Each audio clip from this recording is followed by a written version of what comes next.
We've been lied to about success. Hard work doesn't guarantee anything. The 10,000-hour rule is just the beginning. Wait, so practice doesn't make perfect? It does, but only if you have the opportunity to practice in the first place. What really separates billionaires, geniuses, and world-class performers from everyone else? It's something you've never considered. Welcome back to the Business Brief. I'm Emma. And I'm Jake. Today we're diving into Outliers by Malcolm Gladwell. This book completely reframes how we think about success. I've heard about the 10,000-hour rule. Isn't that the main idea? That's what most people think, but they're missing the bigger picture. Gladwell argues that success isn't just about individual effort. It's about timing, opportunity, and cultural background. So we've been focusing on the wrong things? Not wrong, just incomplete. We worship hard work, but ignore the hidden advantages that make hard work possible. Like what?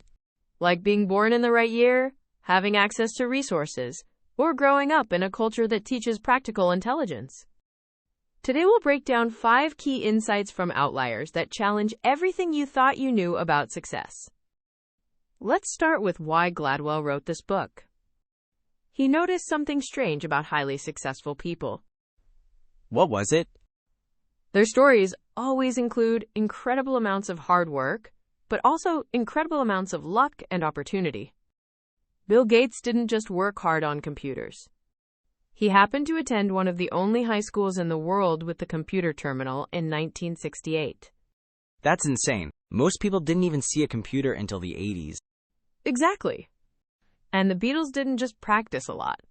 They got booked to play 8-hour sets in Hamburg clubs.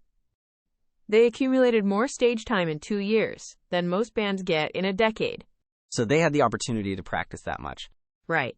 Gladwell calls this the hidden architecture of success.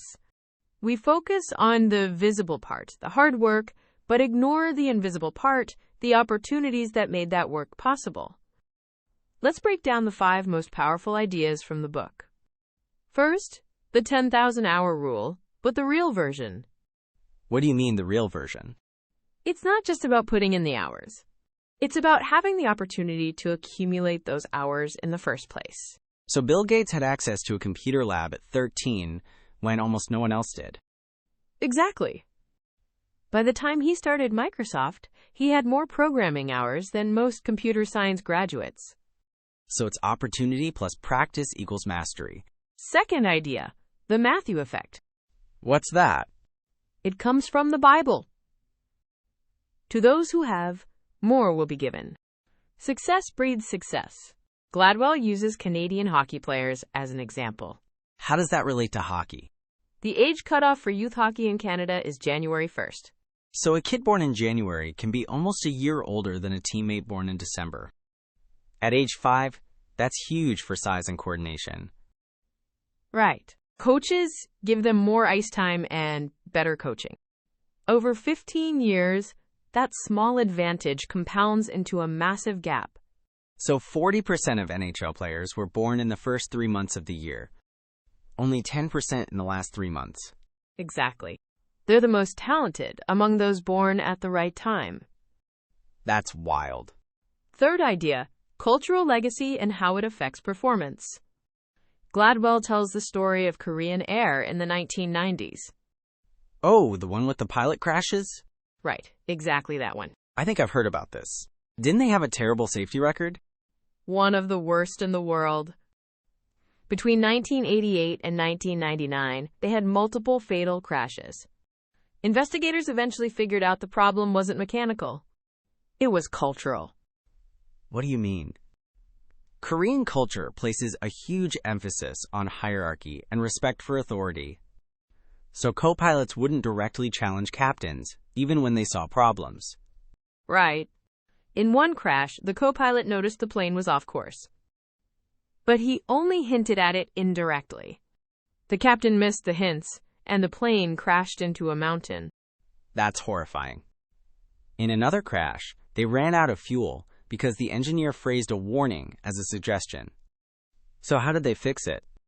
Korean Air brought in a new CEO who completely overhauled their training. they switched the official language in the cockpit from Korean to English. This forced pilots to adopt Western communication norms, where junior crew members are encouraged to speak up. The safety record improved immediately. So your cultural background literally programs your behavior. In ways you don't even notice. Gladwell also talks about how language affects math ability. Right. In Chinese, 11 is 10-1, 12 is 10-2. In English, they're arbitrary words. So Asian kids get faster at arithmetic, and that compounds over years. Culture influences everything, even things we think are purely about intelligence. Exactly. Fourth idea, practical intelligence versus IQ. I thought IQ was the main predictor of success. Only up to a point. Gladwell introduces two people to illustrate this. Christopher Langan has one of the highest IQs ever recorded, around 200. But he works on a horse farm and never achieved mainstream success. Because he grew up poor and never learned practical intelligence. I've seen that in my own life. He couldn't navigate social systems or advocate for himself. When he struggled at college, he dropped out instead of asking for help. So high IQ isn't enough. Not even close. Now compare that to Robert Oppenheimer, who led the Manhattan Project. Oppenheimer's IQ was high, but not extraordinarily so. But he had incredible practical intelligence. Oppenheimer tried to poison his professor at Cambridge. Right. He was having a breakdown, but when he was caught, he convinced the university to let him stay by agreeing to see a psychiatrist. He knew how to work the system, charm people, get what he wanted. That's practical intelligence. And it's learnable. Middle-class kids are taught to question authority, negotiate, advocate for themselves. Poor kids often aren't. Right. So it's about whether you were raised to believe you could shape your environment. Exactly. Fifth idea, the birth date lottery. The month you're born, the year, even the decade determines your opportunities. Gladwell analyzed tech billionaires. Bill Gates, Steve Jobs, Eric Schmidt were all born between 54 and 56. Right. Too early, you're in a different career when computers happened. Too late, opportunities are taken. But mid-50s, you're the perfect age to drop out and start a computer company in the 70s. Exactly. Timing is huge. The most successful New York lawyers were born to Jewish immigrants in the 30s. Their parents worked in garment, teaching them negotiation and contract law. When corporate law exploded in the 70s, they had the exact skills needed. White shoe firms wouldn't hire them, so they started their own. That forced them to take risky, high-reward cases. Being excluded actually helped them in that moment. You can't choose when you're born, but you can recognize what opportunities your timing gives you and exploit them. So what do we actually do with this? I can't change when I was born. True, but you can recognize the hidden advantages you do have. First, identify your timing advantages. Like if you're 25 and learning AI today, you're like Bill Gates in 75. Exactly. Second, build practical intelligence. Ask for raises, challenge unfair rules, speak up in meetings. Every time you do it, you get better. Third, understand your cultural programming. Like avoiding confrontation or not asking for help. Once you recognize these patterns, you can override them. Fourth, create opportunities for 10,000 hours. Find environments where you can accumulate focused practice, like the Beatles in Hamburg, or a startup where you ship code every day.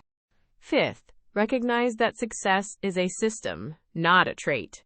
Stop asking if you're talented enough. Start asking if you're positioned correctly. That's liberating, because positioning is something you can control. This book kind of turns the whole self-help narrative upside down. It does. Most self-help says you can achieve anything if you work hard enough. Gladwell says that's only half true. So is hard work even worth it if you weren't born at the right time? Of course. But the point is to recognize the full picture. Hard work is necessary, but not sufficient. I think the cultural legacy stuff is the most surprising. I never thought about how my background programs my behavior. Right. And the good news is, once you see it, you can change it. The Korean air pilots did. True.